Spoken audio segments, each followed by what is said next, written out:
Assalamualaikum warahmatullahi wabarakatuh. Shalom, Om Swastiastu, Namo Buddhaya, salam kebajikan serta salam sejahtera bagi kita semua. Kami dari kelompok 7, semoga perkenalkan nama saya Dahwanda Putri, nama saya Natasha Aulia Maharani, Nama saya Kartu Nawawi. Nama saya Arya Lupa. nama saya Awan Mula. Nama saya Genggaras guys. Di sini kami akan presentasikan jawaban nomor 9 pada soal tentang oligopoli.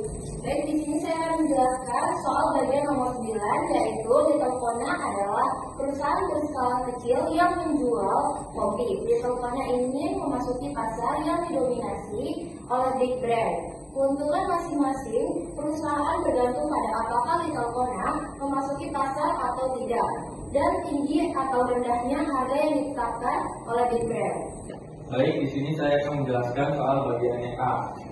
Soalnya itu apakah kedua pemain di pertandingan ini memiliki strategi dominan. Nah, kita perlu ketahui strategi dominan adalah strategi yang memberikan hasil terbaik untuk pemain terlepas dari apa yang dilakukan pemain lainnya. Nah, kita ketahui Big Braille jika Little Kona masuk, Big Braille lebih baik memilih harga terendah. Keuntungannya 1 juta US dollar versus 3 juta US dollar jika harganya tertinggi. Nah, jika Little Kona tidak masuk, Big Braille lebih baik memiliki harga tertinggi, maka keuntungannya 7 juta US dollar versus 2 juta US dollar jika harga terendah. Nah, Big Braille tidak memiliki strategi dominan karena pilihannya tergantung pada tindakan Little Kona. Baik, saya akan menjelaskan bagian A. Little Kona, jika Big Braille menetapkan harga tertinggi, Little Kona lebih baik masuk, maka keuntungan 2 juta US dollar versus tidak ada keuntungan jika tidak masuk. Jika Big Braille menetapkan harga terendah, Little Kona lebih tidak masuk, maka kerugian 1 juta versus tidak ada keuntungan jika tidak masuk. Little Kona juga tidak memiliki strategi dominan karena pilihannya bergantung pada tindakan Big Braille. Baik, yang tadi dikatakan oleh rekan saya akan menjelaskan bagian tabel ini. Nah, jika Little Kona Big Braille menetapkan harga tertinggi, maka Little Kona mendapatkan 2 juta US dollar, Kona tidak mendapatkan apa-apa. Nah, kalau jika Big Braille menetapkan harga terendah, maka Little Kona merugi sebesar 1 juta US dollar. Nah, Kona tidak mendapatkan apa-apa. Berikut adalah soal yang bagian B. Apakah jawaban Anda pada bagian A membantu Anda memahami apa yang pemain lain harus lakukan? Apakah keseimbangan nasnya? Apakah hanya ada satu? Jawabannya bakal dijelasin oleh teman saya. Oke, jadi jawabannya keseimbangan nas terjadi ketika tidak ada pemain yang dapat meningkatkan hasil mereka dengan mengubah strategi mereka secara sepihak. Nah, dari analisis di atas, Big Braille akan selalu memilih harga tertinggi. Little Kona akan memilih untuk tidak masuk.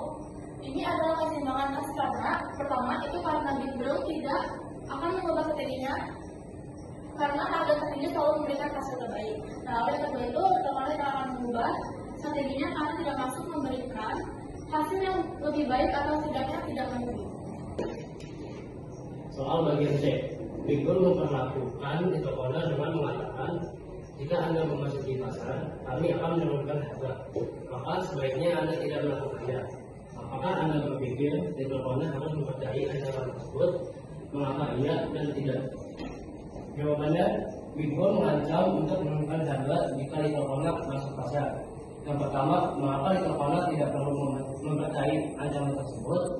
Yang kedua, jika Big Braille menurunkan harga, keuntungan 1 juta dolar lebih rendah dibandingkan jika tetap pada harga tinggi, yaitu 3 juta dolar. Yang ketiga, ancaman ini mungkin tidak kredibel karena merugikan Big Braille sendiri. Baik, di sini saya akan menjelaskan soal bagian D. Jika dua perusahaan dapat melakukan kolusi dan setuju pada bagaimana membagi jumlah, keuntungan, hasil seperti apakah yang akan mereka pilih? Jawabannya, jika Little Kona dan Big Braille ini bekerja sama, mereka dapat menyepakati bahwa Little Kona ini tidak masuk. Dan yang kedua, Big Braille menetapkan harga tinggi dan menghasilkan keuntungan 7 juta dolar. Dan yang terakhir, keuntungan tersebut dapat dibagi, misalnya dengan memberikan sebagian kepada Little Kona untuk mencegahnya masuk. Baik, mungkin itu saja yang bisa kami sampaikan. Kurang lebihnya mohon maaf. Wassalamualaikum warahmatullahi wabarakatuh.